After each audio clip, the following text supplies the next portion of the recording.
The Haunting of Hannah Williams. Introduction. The tale of Hannah Williams is one that has intrigued paranormal enthusiasts and skeptics alike for decades. It is a chilling story that blends mystery, tragedy, and the supernatural, leaving behind more questions than answers. At the heart of this story is a young woman whose life was abruptly interrupted by a series of terrifying and inexplicable events that would leave anyone questioning the boundaries between the living and the dead. The Haunting of Hannah Williams has become one of the most talked about and debated cases in the world of paranormal activity, attracting both professional investigators and curious thrill seekers. In the early 2000s, reports started circulating about strange occurrences surrounding the home of Hannah Williams, a woman in her mid-20s living in a quaint rural town.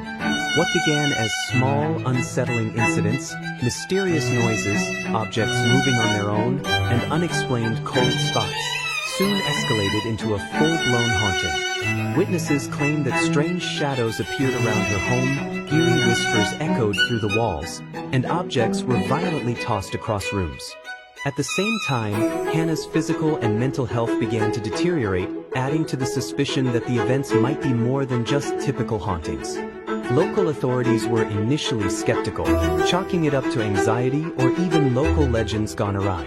However, as the paranormal activity continued to escalate, many began to question what was truly happening. Was this simply the manifestation of a disturbed mind, or was something more sinister at work in the small town? Was it a haunting, a curse, or perhaps a tragic event from Hannah's past resurfacing in a terrifying way? This case has sparked numerous theories, from haunted locations and unfinished business to psychological trauma manifesting itself in supernatural ways. For years, the haunting of Hannah Williams remained an unsolved mystery, and it continues to intrigue people to this day, even as new developments unfold. Today, we will take a deep dive into the events surrounding this unsettling story, exploring the early signs, the growing fear, the investigation into the paranormal activity, and the many theories that have been proposed to explain the unexplainable. What started as a single woman's terrifying experiences soon became a national sensation, with everyone from ghost hunters to skeptics trying to unravel the truth behind what happened to Hannah Williams. So join us as we uncover the chilling and strange details of one of the most infamous hauntings of modern times, the Haunting of Hannah Williams. Background story. The Haunting of Hannah Williams, a chilling tale that emerged in the early 2000s, captivated paranormal investigators, psychologists, and skeptics. It all began in the rural town of Grayson's Hollow, a quiet community with narrow, cobbled streets and old buildings. The story of Hannah, a 26-year-old librarian, would become infamous for its eerie and unexplained events. Hannah had lived alone in her father's old two-story home since his death, following the passing of her mother when she was a teenager. Though she had always been reserved, there was no indication of any psychological issues or traumatic events that would hint at a haunting. However, this would soon change as strange occurrences began to unfold in her home. At first, it was subtle. One evening, while reading in her living room, Hannah noticed a sharp drop in temperature, despite the heating being on. Initially dismissing it as a draft, these cold spells became more frequent.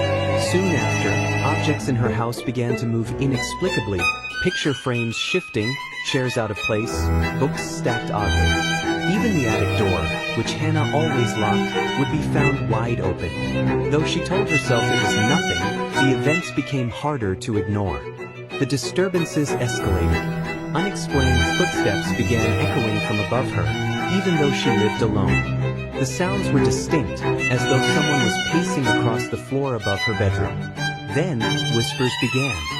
Soft at first, they grew louder over time, resembling a crowd arguing in an unintelligible language just outside her door. These sounds would stop abruptly, as though nothing had happened, leaving Hannah increasingly unnerved. The toll on her physical and mental health was severe. Sleep-deprived and isolated, Hannah began having nightmares about a figure following her through the house. These dreams left her unable to sleep, worsening her exhaustion. Her work suffered, and her pale, exhausted appearance became more noticeable to the townspeople. She complained of dizziness and nausea, blaming the lack of sleep, but it became clear that the haunting was taking a toll far beyond fatigue. At her breaking point, Hannah reached out to Daniel Harper, a local paranormal investigator known for his involvement in strange cases. When Harper arrived at her home, he immediately noticed the unsettling atmosphere. Objects moved on their own, electrical equipment malfunctioned, and during a spirit box session, Harper claimed to hear a distorted voice saying, "Hannah," filled with sorrow and anger. Harper's investigation into the house's history revealed a dark past. The house had long been rumored to be haunted, with several unexplained deaths and mysterious disappearances dating back to the early 1800s. It had been owned by multiple families, each experiencing their own eerie encounters. But the most disturbing revelation came when Harper uncovered the connection between the house and Hannah's ancestors. Her great-grandmother had died under mysterious circumstances in the home decades earlier. The more Harper uncovered, the more he suspected that the haunting was not a random occurrence, but rather a pattern passed down through generations. As the paranormal events intensified, Hannah's condition worsened. She became physically unrecognizable and emotionally drained. It was clear that the haunting was not just the result of a troubled mind or a house with a dark history. It was something more sinister, possibly linked to her family's past. The haunting of Hannah Williams raised the question, what was the true source of the terror? Was it a disturbed mind, the dark history of the house, or a malevolent force connected to her ancestors? The mystery remained unsolved, leaving a chilling tale that would haunt Grayson's Hollow for years to come. The incident. As the days passed, the situation surrounding Hannah Williams grew progressively more disturbing. What began as subtle disturbances in her home escalated into terrifying events that pushed her to her limits, both mentally and physically. By the time the full intensity of the haunting had manifested, it was clear that something far more sinister was at play, something beyond ordinary paranormal activity. The night the haunting reached its peak. The most chilling chapter began one night in the dead of winter, just after Christmas. Hannah had been struggling for months with increasing paranormal activity in her home. Exhausted, both emotionally and physically, she had avoided seeking professional help for fear of being labeled paranoid. But by December 26th, the horrors she had endured became unbearable, and she could no longer cope alone. Desperate for answers, Hannah turned to the paranormal community and reached out to Daniel Harper, a local investigator known for his work with haunted locations. Desperate for answers, Hannah turned to the paranormal community and reached out to Daniel Harper, a local investigator known for his work with haunted locations. Harper had heard rumors of strange occurrences at Hannah's house, but nothing could prepare him for the terrifying truth that awaited him. Daniel Harper's first visit. When Harper arrived around 9:30 p.m., the air felt different, heavy, almost suffocating. Inside, the temperature had dropped significantly, despite the heating being on. As Harper entered the living room, he noticed the unease in Hannah's eyes, which seemed hollow, as if she had been pulled into another world. Hannah recounted the escalating disturbances, objects moving on their own, whispers growing louder, and a constant sense of being watched. Harper, though skeptical, listened closely. As they sat down, Harper set up basic equipment, including a digital recorder and a spirit box, a device used to communicate with spirits by scanning radio frequencies. At first, the device remained silent, but soon a faint voice crackled through the static, unmistakably clear. "Get out." The words sent chills down their spines. The room grew colder, and a sense of dread filled the air. Harper switched frequencies, hoping for more communication. This time, the voice responded more urgently. "Leave me alone." Hannah trembled, clutching the arms of her chair. She knew these weren't just random radio signals. Something active, something malevolent, was in her house. The voice grew louder and more menacing. "Hannah," it growled, followed by a garbled sound, almost like an animal's growl. Suddenly, the lights flickered and went out, plunging the house into darkness. They sat in the pitch black, hearing only their breathing and the haunting noises of the house, creaks, faint footsteps above, and the unmistakable sound of something dragging across the floor. Hannah whispered, "It's never been like this. It's angry now." The violent escalation. That night, the disturbances turned violent. A vase across the room shattered, its pieces scattering with no explanation. The air pressure shifted, and both Harper and Hannah saw their breath fog in the cold air, despite the house's heating system still running. Then, the lights began to flicker rapidly, televisions and clocks malfunctioned, and the clock in the kitchen ticked backward, its hands spinning unnaturally until stopping at 12:02 a.m., the moment Hannah had started to feel the overwhelming presence in her home. The most terrifying moment occurred next.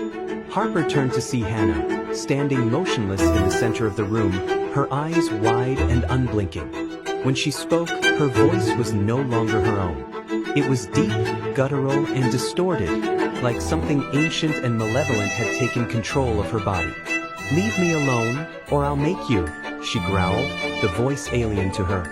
Harper rushed to help, but before he could reach her, a terrifying sound of scratching, like something clawing at the walls, filled the room. The walls seemed to pulse as if alive, the floor buckling beneath them. In a panic, Harper tried to snap Hannah out of her trance, but she couldn't hear him. The room seemed to close in on them, the air thickening with dread. The final moment of terror. Just before Harper could intervene, a loud bang shook the house, followed by a horrifying, inhuman screech that reverberated through the walls. Then, as suddenly as it had begun, everything stopped. The house fell silent. The lights returned to normal, and the temperature returned to its usual level. But something was different. The oppressive feeling had disappeared, replaced by an eerie stillness. And most chilling of all, Hannah Williams was gone. Harper frantically searched the house but found no trace of her. There were no signs of struggle, no broken windows, no forced entry. It was as if Hannah had simply vanished. Her belongings were scattered around the house, and the unsettling sense that the house had consumed her lingered in the air. From that moment, the case of the haunting of Hannah Williams became an unsolved mystery. While the haunting continued, the woman at its center, Hannah Williams, was never seen again. What happened that night? Was it the house, the malevolent spirits, or something far darker at work? The unanswered questions still linger to this day. The investigation. When the chilling events surrounding the haunting of Hannah Williams reached their peak, paranormal experts from across the country became drawn to the case. What began as a series of unexplainable events in a small, secluded home soon became one of the most high-profile hauntings in modern history. The investigation uncovered more than anyone expected, twists, complications, and mysteries that no one could have predicted. The first response: paranormal experts arrive. After Hannah's disappearance on December 26, 2017, the haunting escalated. Disturbing details made headlines, and the story quickly gained attention from paranormal investigators. Daniel Harper, the investigator who had been present during the initial incidents, called for additional support, feeling that the situation required more experienced hands. In response, the Paranormal Research Association, PRA, a well-respected organization with experience in some of the country's most notorious hauntings, assembled a team. The group, consisting of psychics, investigators, and tech experts, arrived at the house in early January 2018, determined to uncover the mystery and put an end to the disturbing occurrences. The initial assessment. Upon entering the house, the team immediately sensed the uneasy atmosphere. The temperature was unnaturally cold, and an oppressive feeling of being watched hung in the air. While the physical signs of the haunting were clear, they needed concrete evidence before drawing conclusions. The team set up advanced equipment: infrared cameras, motion detectors, and EVP, electronic voice phenomenon, recorders to capture any unusual events. They placed a spirit box in the living room, hoping to establish communication with any entities present. The team spent hours setting up, ensuring all devices were in working order and positioned in key areas. The most active areas appeared to be the living room and kitchen. The crew set up cameras to capture visual evidence and monitor the situation more closely. The first night of investigation. The investigation began late in the evening, starting in the living room where much of the unexplained activity had occurred. After turning off the lights and silencing communication devices, they waited. It didn't take long for strange evidence to emerge. Within an hour, the spirit box began emitting faint, unintelligible voices. Over time, the voices became clearer. One voice seemed to call out to Hannah specifically, whispering her name. Hannah? Hannah, come closer.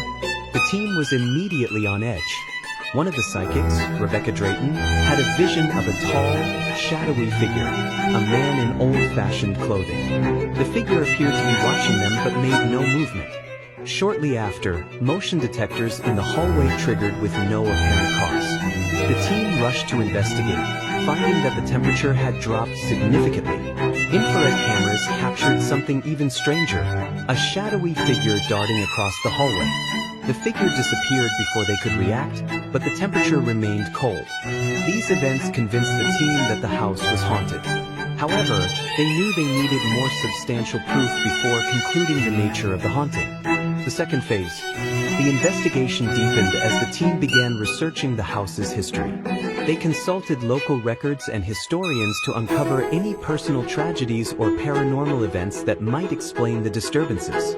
However, they found little evidence connecting past events to the house. While continuing their research, the investigators focused on intensive EVP sessions. During one, a chilling voice was captured in the living room.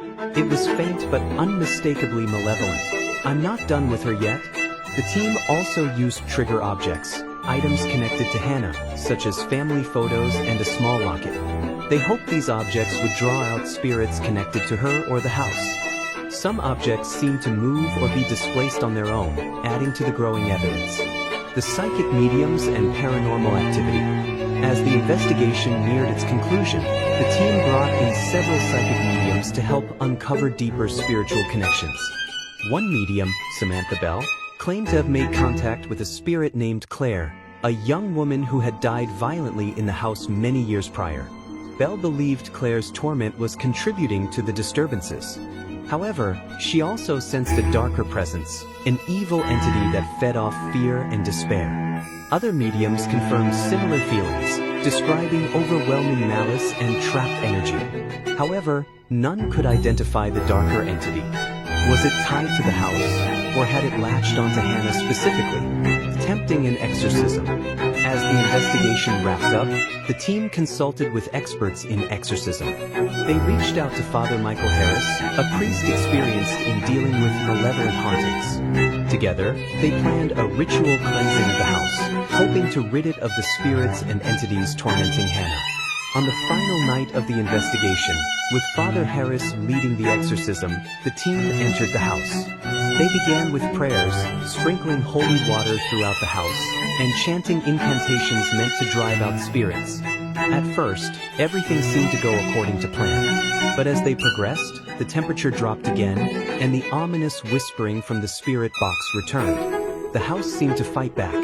The energy grew more intense with each passing moment, as if the very walls were resisting the exorcism. The final moments of the ritual were filled with shrill cries, loud bangs, and the unmistakable feeling that something was far from finished. When the exorcism ended, Hannah Williams remained missing, and while the haunting had lessened in intensity, it had not disappeared entirely. The investigators left the house with more questions than answers. Despite all their efforts, the haunting of Hannah Williams remained unresolved, and her disappearance remained a mystery. As time passed, the house was sold to new owners who reported continued paranormal activity. The haunting left its mark on everyone involved, including the experienced team of investigators. The investigation had proven that the paranormal was real, but the truth of what had happened to Hannah Williams remained shrouded in mystery.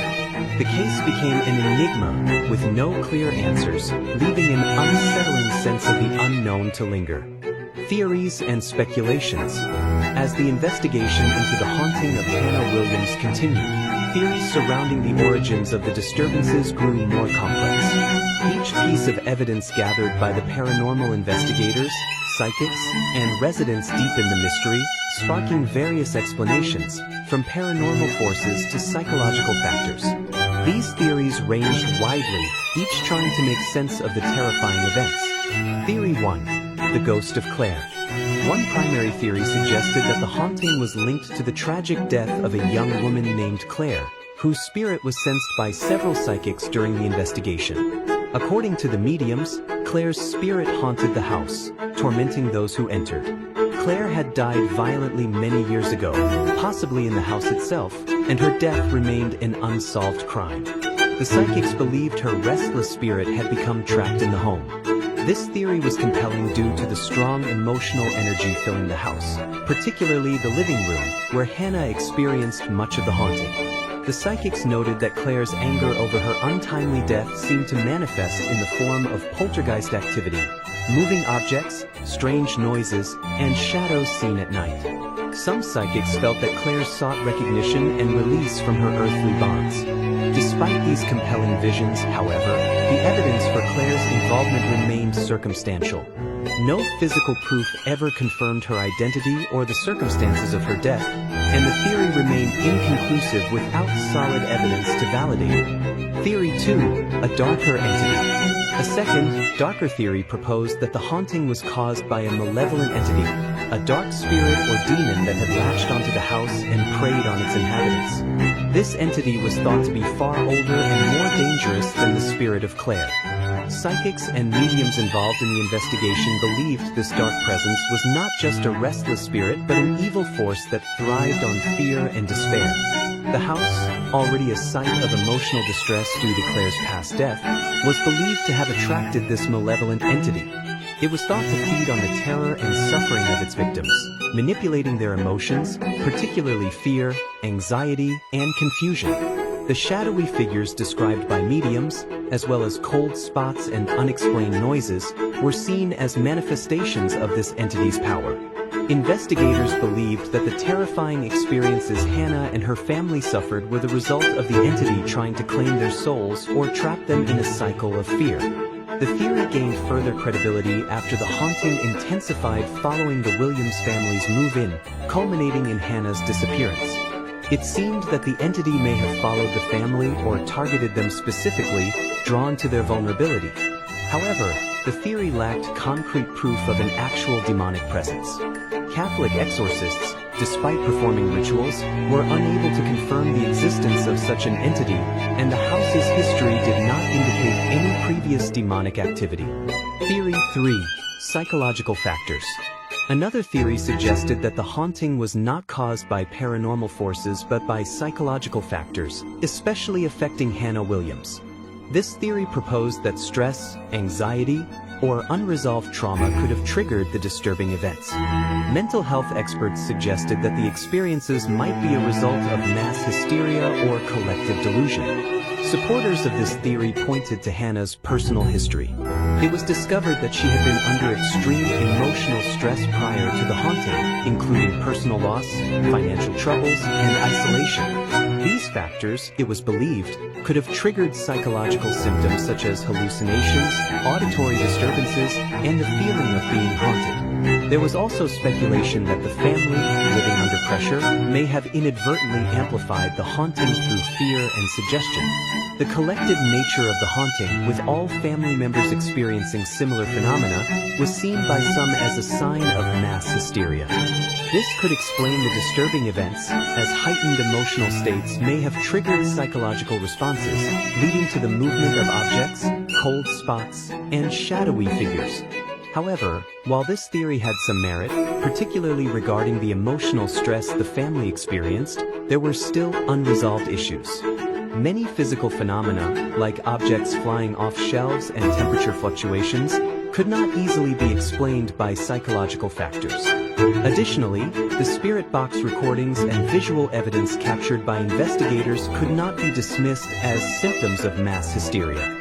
The haunting of Hannah Williams remained shrouded in mystery, with each theory offering a different explanation for the terrifying occurrences.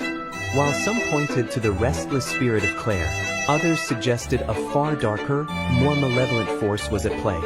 Still, others believed psychological factors were behind the disturbances, fueled by stress and emotional turmoil. Despite the numerous theories, none of them provided a conclusive answer, and the true cause of the haunting remained elusive. Conclusion: the story of the haunting of Hannah Williams remains one of the most chilling and perplexing cases to date. From the terrifying experiences faced by Hannah and her family in their new home to the extensive investigation that followed, the mystery continues to baffle both skeptics and believers alike. The investigation into the events surrounding the haunting revealed numerous theories, each attempting to explain the unsettling occurrences. Whether it was the restless spirit of Claire, the dark force of a malevolent entity, a case of psychological breakdown under extreme stress, or the house itself harboring negative energy, no single explanation has been able to definitively account for the strange happenings. Even after exhaustive research, interviews, and paranormal investigations, key questions remain unresolved. Was the haunting truly supernatural in nature, or was it a result of human psychological factors? Could there have been a more sinister force at work, or was it simply the result of grief and trauma affecting the family? The case raises broader, more profound questions about the nature of the paranormal. Can fear itself create a haunting? Can a place or event be so emotionally charged that it perpetuates its own terrifying legacy? And more chillingly, is there something beyond our understanding that truly lingers in the spaces between the living and the dead?